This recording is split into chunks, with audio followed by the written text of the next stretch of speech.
All right, hello and welcome to First Bank's Center for Family-Owned Businesses webinar series. I'm Mike Vandervelde and I'll be your facilitator. Today's topic is growing up in the business.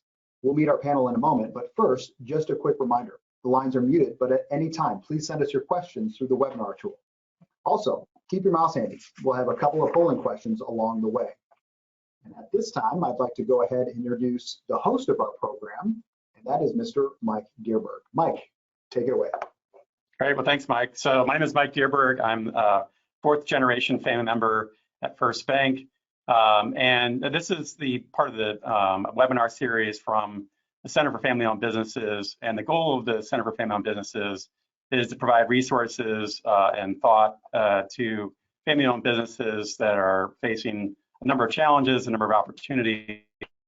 And I'm really excited today to talk about one of those aspects of family-owned businesses, and that's next generation family members in the family business. And really have the joy of having three great families, family businesses, and leaders and members of those businesses with us today. So the first one, Buzz Vierling from Roofers Mart.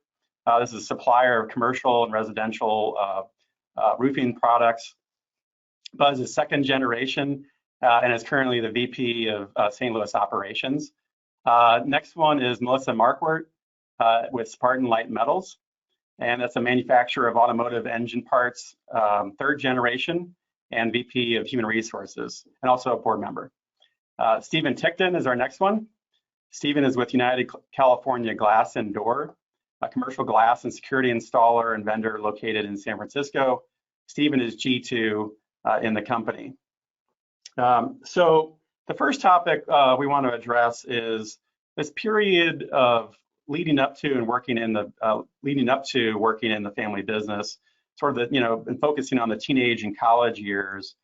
And I'd like to start with you, Buzz, if you could talk about a little bit more about the business and your journey leading up to the business. Yeah, so our business is a exterior building product supply company. We deliver roofing material, and that was my introduction to the business. We deliver shingles onto roofs. That's something that a 16-year-old, a high schooler, a college student can really contribute in. And so it was something where they always needed summer help, and it was great for us or it was great for me and my siblings because the money in the construction business is a lot better than other things you could do in high school, and it really taught us the foundation of our business and gave us an understanding that we've allowed to pass through with the company. So then, Buzz, how did you view the family business in those early years? Did this seem like something that you wanted to do with your life? Well, it's the introduction was accurate and mixed. It's hard work, but it can be very beneficial for you, and that's what I've experienced since then. Is that it's a lot of hard work. It's nobody's dream job, but it's a vital service, and it can be very rewarding. Great. Next, I'd like to turn to Melissa. So Melissa, can you talk a little bit more about your business and then your journey into the business? So we manufacture magnesium and aluminum components for the automotive industry. So we work with Toyota, Honda, GM, Ford, Volkswagen. Those are kind of our primary customers, and we do a little bit in lawn and garden as well. And our corporate office is here in St. Louis, and then we have manufacturing facilities in the Midwest and an office in Tokyo and Detroit as well. So that's a little bit about the business. I came into the business about 10 years ago, and I had done a series of internships when I was in late high school and kind of early years of college. And I would say I had encouragement, but not a lot of push to go into the business. I worked outside of the business for over 5 years. I did internships at other businesses while in college as well. I had different summer jobs that were outside of the business, kind of in high school, and I think my parents wanted me to have a little bit more of a broader approach and ensure that when I came into the business, it was the right decision for myself, for the business and the family and the ownership group as well. So I wouldn't say I was discouraged, but I wouldn't say it was just, the clear path of this is what, you should expect to do. And I think they wanted me to have some other experiences outside of the business as well. Thank you, Melissa. So, Stephen, let's turn to you. So, in your case, your family acquired the business when you were, I guess, in college. Is that right? So, can you talk about your business and then also your journey into the business? Sure. So we have a service business where we replace and repair and install windows and doors and HVAC components. Basically, a lot of different things that commercial buildings need service on. And so, the business was bought. It was a small glass shop that my parents bought when I was in college, and so it really wasn't something I was interested in at the time. But as I went through my corporate life and my experiences, the business grew, and it became more and more attractive to me to join the business, which was larger by this time. I've been here about 17 years, so it was larger and really something I could get involved in. So, Stephen, when we talked before this call, you mentioned some advice you had for thinking about younger generation and getting them engaged in the business. Could you share that with the audience? Sure. So, what we do is, my siblings and I all had kids around the same age, which isn't really that relevant. But so we had 8 of these cousins that would all around the same age. So in the summers, starting probably middle school through high school and even college a little bit, when they needed something to do during the summer, we'd sort of do like an internship for them. So they could come to work here. A lot of them worked in the warehouse because it's easy. You sweep, you put things away, you load trucks. But as they got older and into college, if they had other interests, like if they were studying accounting, they could do internships over the summer where they could work on, spreadsheets, dealing with balance sheets and income statements and forecasting. If that's their interest, if they're more interested in marketing, we could gear different internships towards what they're interested in. I mean, we're talking about entry level, basic work, but still getting a flavor for maybe what they could be doing in life. Well, I think that's great advice. I mean, I think about, in each family business, you have different family members, they have different interests. And like example for Melissa, in an engineering sort of heavy company, your passion is HR. And so to get the next generation, them to know that there is a range of things you could be doing. It could be philanthropic, it could be the philanthropic side of the business, but I think that's really great advice. So the next topic we want to move to, we're going to start with a poll. This topic is about sort of, guidance or rules for getting into the family business. So Mike, we'll turn to you for the very good. polling question. So very good. So the first question, which you're going to see here in a moment, pop up on your screen, and that is open now. It says, does your family have written guidance or rules regarding family members joining the family business? And it's a simple yes or no answer. So go ahead and grab that mouse, go ahead and click your answer there. All right, and I'm going to go ahead and close this one down. And it looks like we are at just about 80% on no's and 20% on yeses. So I think I've never seen this poll or question be done before, so I don't know how typical that is in businesses across the country, but frankly, that wouldn't surprise me, but that most people would say no on that one. Melissa, in your case, your family does have rules. Can you talk a little bit about the family's rules on getting into the family business? Sure. So we have a family employment policy that covers everything from, showing an interest in the business at an internship level all through the career of the family member.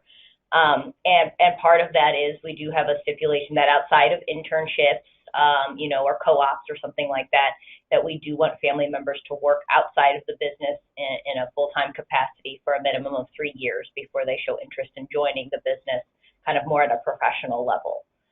We've had that in place since I've been kind of a teenager. We've revisited that multiple times to see if we should reduce it or increase it or remove it, and there's been a consistent desire to keep that.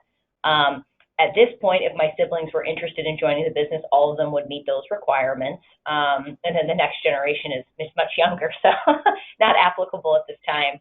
But we put those in place to, my father's experience was he worked through high school and college, and then went straight into the business, didn't have any external experience. And I think he kind of felt that that may have been beneficial for him, and thought that that would probably be a good thing for the next generation. And we have found that it is. And I think that is true for myself. I spent over 5 years outside of the business before joining, and had a variety of different experiences, and understood what it was like to report to someone else, that had no relation to the family.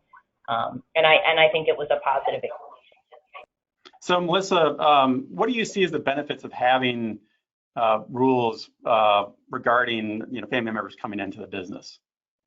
I think it helps establish kind of a baseline.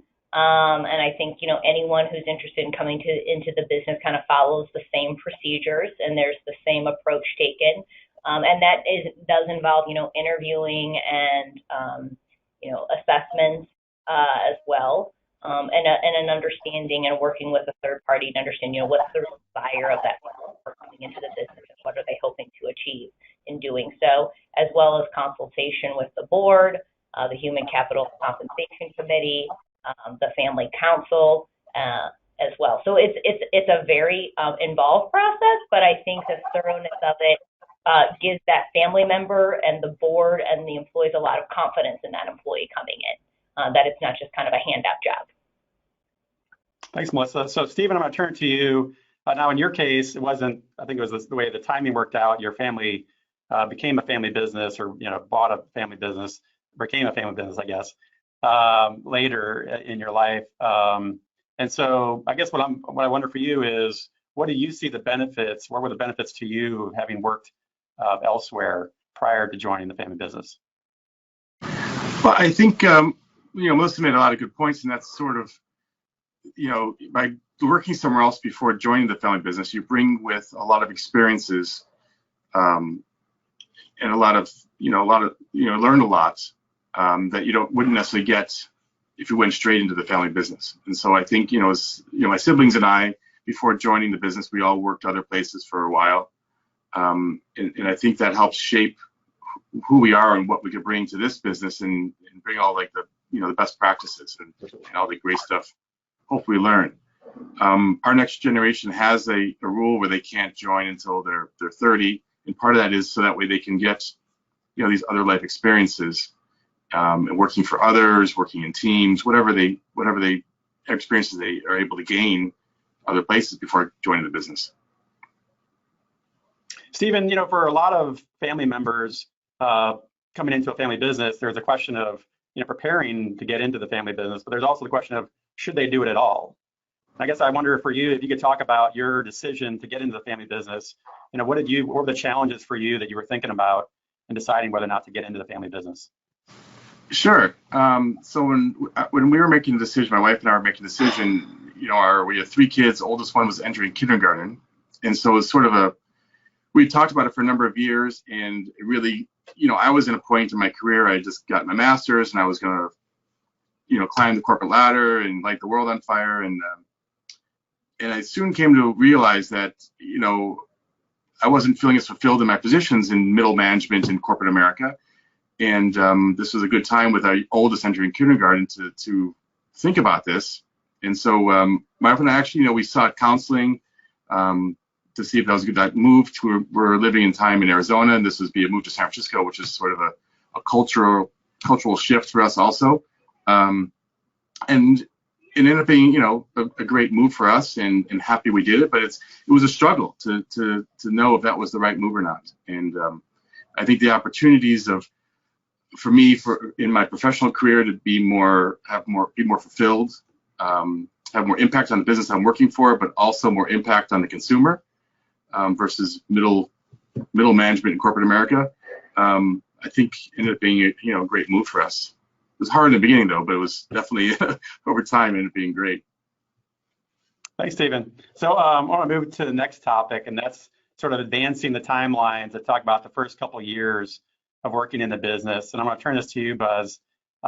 So what were your challenges in the first couple of years of working in the family business, especially as a family member in the family business? Yeah, I mean, there is the perception that you have to fight that this your job was an opportunity. The opportunities you're going to get were given to you, and I've really used it as a major motivator to make sure it is clear to everyone that I earned whatever opportunities I got. And it's also something you can't be too obsessed about, because it's a preconceived notion that some people you're never going to dissuade. But I used it really as a motivator to work as hard as I could. So when I got opportunities, it was seen as earned and part of the natural flow as an employee of a company. Stephen, I'm going to turn to you. What advice do you have about navigating the first couple of years of employment? Well, for me, I alluded to this earlier. I mean, it was really hard. I had, 3 small children. I'm trying to learn this business, which I really knew nothing about. I had to I wanted to make sure I was successful at it, because this is now our livelihood. I moved my family, across, not cross country, but, over a couple states, relocated everybody. So I really couldn't mess this up. So I worked a lot of hours, and, I made a commitment to be home for dinner at 6. So that meant I had to go to work at, 4 or 5 a.m. to make sure I was ready for the next day. It was grueling for about the first 2 years. But I guess the advice is sticking through it. It all paid off, because I had a great knowledge of the business. I had a great foundation starting where I started, and it takes put in the effort, and got out some great results. So it's putting the effort and knowing that maybe it's not going to be that grueling and that impossible forever. It's just a short-term blip. Right. Next thing I want to talk about is this idea, and maybe it doesn't happen for everyone, but I'll say just from my own experience, when I joined the bank, had even like summer jobs working at the bank. It's an interesting phenomenon where I had, a non-family person I was reporting to, but I also had the ear of my dad, who was the CEO and family-owned company. And so the question is, what do you do with the information that you have, as in sort of a lower level when you're entering the company employee, but also you're a family member with the ear of the CEO and ownership. I guess I wonder, Melissa, if you could talk a little bit about that in your experience. So my experience was very similar. I came in working, I had worked outside the business, but still, coming in, not necessarily entry level, but a lower level position, certainly not, leadership or executive or management or anything like that. And my father was CEO at the time. And I feel like it was a mix of, sometimes it felt like individuals wanted me to share information and pass it along in the hopes that, maybe they wouldn't necessarily tell Don that information, but if they told me, the hopes that it would get to him. Or kind of like, well, how do you feel if we did this? How would your dad feel about that? Before bringing it to him and trying to kind of get a sense of if I could kind of test the waters or see what he thought. But then, but other times it was, you'd see stuff go on at a level that you were involved in.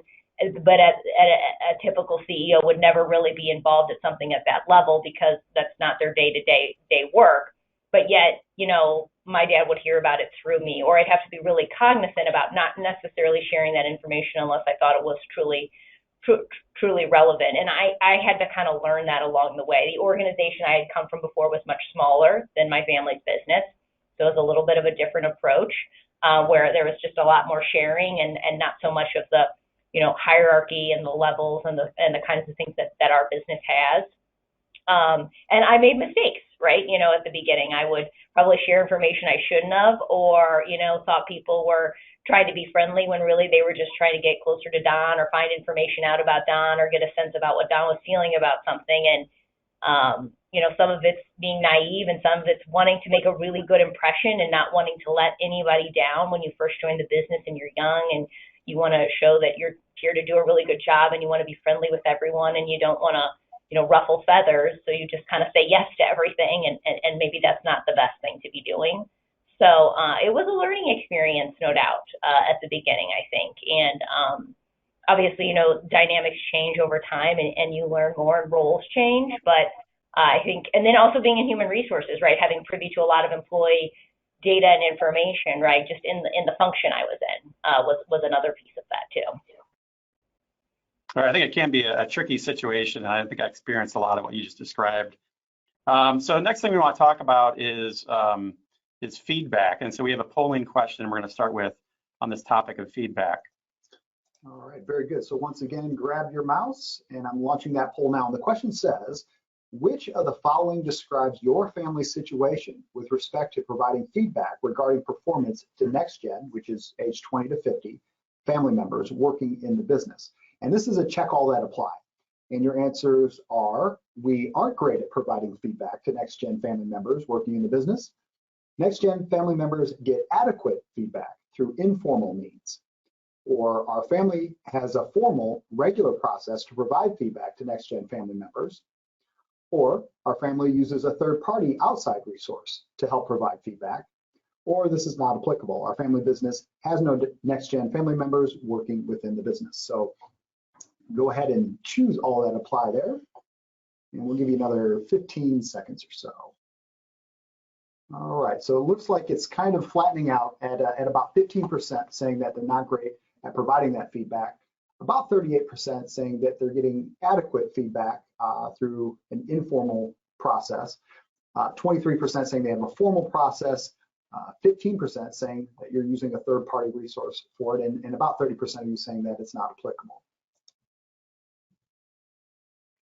So I'm glad that some folks answered the first one. I think I'm in that category, have been in that category. Maybe let's start with I don't know, let's start with Buzz this time. So Buzz, how would you describe your family's situation in terms of feedback? So we are the second generation, and we haven't had any formal family business stuff. We're really with the third generation being born and being toddlers, and my dad getting closer and closer to retirement, we've really started to realize the need for formal structures. And we've done well as a family. I think family members can be good sounding boards. You can be more frank in a lot of ways with your family members because your relationship's a lot more durable than your standard business relationship. But we are really just dipping our toe in the water as far as it goes with learning more formal ways to interact with each other in the business, and we certainly need it. Stephen, what about you guys? So I would say we're not great at providing feedback. So we're Gen 2. The next gen isn't anywhere near it, but between my siblings and myself, we've done some 360 feedbacks in the past with mixed success, and we're hoping to do some more, hopefully in the near future, which hopefully will give us better feedback, because it's really something I think we need to do better at. Is I'd like better feedback personally of how I'm doing, and I think it's probably healthy and helpful if we all have feedback so we can do better and grow. But so we're trying. We're not there yet, but hopefully we're trying and we can improve and do better. Melissa, what about you? So we have a formal process and use a third party. So, obviously we have our standard, performance appraisals and all of those things, but we also have a feedback process for family members to receive that through the chair of the Human Capital and Compensation Committee of the board. So there's an opportunity to share some feedback through that. And then there is two external partners we use, which is a family business consultant who's available to provide feedback as well, where, if someone within the business is a little bit concerned about how to share that feedback or how that might get broached, they can utilize that party. We do 360s also through an outside vendor. And then, there's just the general informal day-to-day feedback, right? About, like you're not going to get formal feedback from a board member about how you ran a single meeting, but you might get feedback, from your manager or someone else within the organization to kind of share, hey, here's what went well and here's what didn't. My situation's a little interesting. I wear a lot of different hats. So, when I go to a board meeting, I serve as a board member and an owner, but I'm also, the vice president of human resources. So sometimes I'll chime in. Other times I've presented on behalf of the company. And so then there's a whole process of feedback for that as well as, how did you perform as a board member? but then also how did you perform as an employee when in that space? And so we try to provide that through a variety of different ways. We have a mentor program for family members working in the business as well, as an opportunity for that family member to work with someone else who's not their manager as a mentor. We also offer that at the board level as well for the NexGen who are participating at the board, where they've got a mentor on the board that they get to work with also as part of their development. So it's a whole variety of different avenues to provide feedback as well as mentorship to family members. That's great. You have all that, and I think so. It's 15% said that they have a third-party resource to help with this, and I think that's something really for families to consider. I mean, it can be beneficial that support, the feedback could be just directed to the individual, or it could be shared with the family, and that's up to the family how to do that. But just I think all of us benefit from some coaching, some guidance, and then part of it just too is the objectivity that can come from a third party, that you don't worry about. Is a review of a nephew or niece based in part upon some family dynamics, that hopefully there's some objectivity brought by the external third party. So those are all the questions that I have for the group. I don't know, do we have any questions from the audience this time? So let me go ahead and just give a reminder. Go ahead and type in a question right into the chat box in the webinar, and we'll go ahead and ask that of our audience. Okay, so here's a question. It says, knowing what you do, what would you do differently with your kids when it comes to, time for them to enter the business? Who wants to start that one? Do you guys get the question? Did you hear it? Buzz, how about, can I start with you? Yeah. You know what? Our business really works well in the high school and college years, but we don't have any formal requirement to have somebody work somewhere else for a couple of years, and I went straight into the business. And I really see the value of that requirement. I love roofing, but we're not necessarily the most cutting edge industry in the world, and it would be good to have some ideas from out in the greater world that we could bring into the company, and that would be a real opportunity to do that.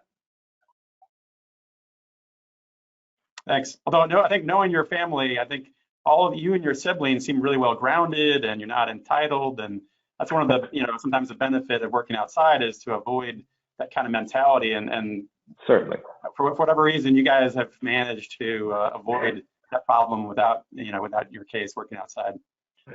Let's see, Melissa, can I turn it back to you? That question?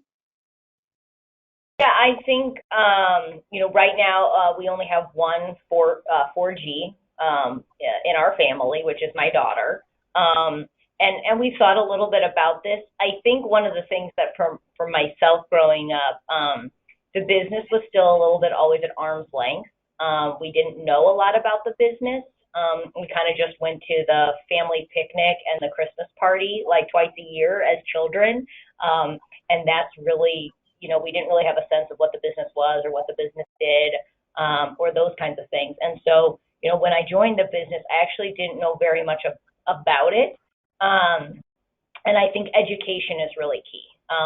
For family members, so they have an understanding more, particularly the young ones. I've seen some really phenomenal things that families have done, particularly large families with lots more generations, where they create a picture storybook for children about their business. They do tours or family summit once a year at one of the offsites at one of the business. If the business has multiple locations, and just get a real understanding for the kids to create kind of an emotional attachment to the business, I think is really important, because eventually, whether they work in it or not, they're going to be owners of that business, and understanding, the people who work there and what the business does, I think is really important, whether they're going to be, serve in a governance capacity or serve in an employment capacity. Really great points. Thanks, Melissa. Stephen, what about you? So the NexGen, the oldest one's 25, youngest one's 18, and I think we've done a good job of, between myself and my siblings, is talking about the business in front of them and with them, so they kind of understand what's what the business is about and what we're doing and who the people are that work here, so they're all understanding and sort of know what it's about. I think it's a good idea that we make them wait until they're 30 to join the business. But as I think about this, I wonder if they're going to get ingrained and situated in their own careers and not want to come back to the business. That's how, I guess that's the pitfall that we could be falling into. But we'll see. This is sort of an experiment and see what happens. And hopefully they go out, they get some great experience, and they find that they want to come back to the business and add value and join and take it over from there. So I guess we'll have to see what happens a little bit. I think Steve makes a really good point where, when you have a rule like that, you have to be really cognizant. If it's too long, like if the time frame between probably that graduation and joining the business is too long, you do run a potential of someone so ingrained in another industry or another city that your business isn't located in that it's a hard move for them. But if you make it non-existent, then it's kind of I didn't really get experience anywhere else, and I just kind of fell into the family business because that was easy and convenient, and that's where it was. So I think it's a balance, depending on probably your industry, your business, what kind of experiences you want family members to have outside of that business. Do you want it in industry? Do you want it outside of industry? Mine was outside of industry, but still a lot of transferable skills that I had. But I think, every family is different and every business is different, and it is never a one size fits all for these kinds of things. Absolutely. Let's see, we have time for one more question? Yeah, I think so, and this can kind of be a final thought question as well. This one's really asking if you have any other advice to share with someone entering into the family business. Buzz, how about you? I would just give kind of the pitch for a family business and say, it's a rare opportunity that if you do your job well, you are materially helping almost all of your loved ones. And that's just such a rare provider of meaning for a job, and it's something that has real value. And you should be cognizant of that fact. And when you do your job, realize that you're working with your family to build something. Awesome point. Stephen, how about you?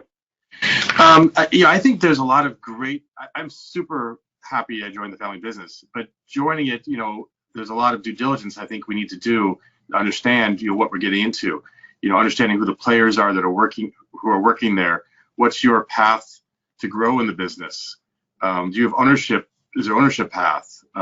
What's compensation look like at different levels? I think there's a lot of that due diligence that people should do to really understand what they're getting into, because this is your family you're working with, and you don't want to spoil any family relationships because of it, which should, to me, is the primary goal is to keep your family relationship healthy. The business is a secondary, but so understanding all that I think is super important. Very good. Melissa? I agree. I love what Buzz said. I've never really thought of that before, and I love that.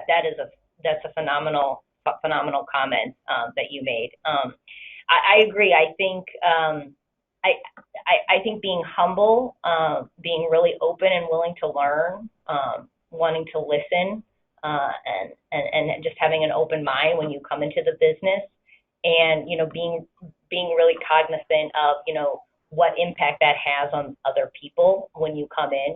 Here's a family member, they're coming in, and it can be a little awkward and a little make others a little nervous about what does that mean, how's that dynamic going to change. But I also think it gives employees a lot of confidence in the business that if another generation is coming in to work in this business, there's less risk of that business being sold by the family, because it's providing employment and it shows investment by the next generation in the business. And that, I think, gives people a lot of confidence when they work at a family business, that there's sort of that longevity approach that public companies don't have, right? A family business has the unique opportunity to think about the business in the long term and the long-term trajectory, and that gives a lot of confidence and security to the employees, which I think that can continue to provide as more family members come into the business. I think it's so glad, I'm so glad that you guys, that Buzz, you started this point and we've kind of been following it. I think so many times people have this view of family-owned businesses that's really negative, whether it's because they're watching Succession, or actually even recently I had a conversation with my 15-year-old son. He was talking about the movie House of Gucci, which if you haven't seen the movie, it has a really negative take on family business. So that's kind of what the public sees, but and when we know that there are challenges, right? But there are also great opportunities for us. And really, I mean, it speaks to what we're trying to do through the Center for Family-Owned Businesses is really share that. I mean, share the passion, but also, you know, that there are challenges too that we all need to acknowledge. And like you guys have done a great job of acknowledging both the opportunities and the challenges we face as family-owned businesses. So I want to thank all of you guys for participating. It's been a great discussion. I think hopefully it's really beneficial to the listeners as well. So thank you guys so much. I'm going to turn it to Mike. All right, thanks again. And we did get a couple other questions that we'll get some answers to you offline, better suited for offline answers there. But I want to thank you all for your time today, and a special thank you to Buzz and Melissa and Stephen and Mike for their time and expertise. With that said, we do have a survey that's going to pop up here right after you exit. Please take just a moment to fill that out. It helps us provide better service to you. With that said, have a great day, everyone. We'll catch you next time. Thanks so much. Take care.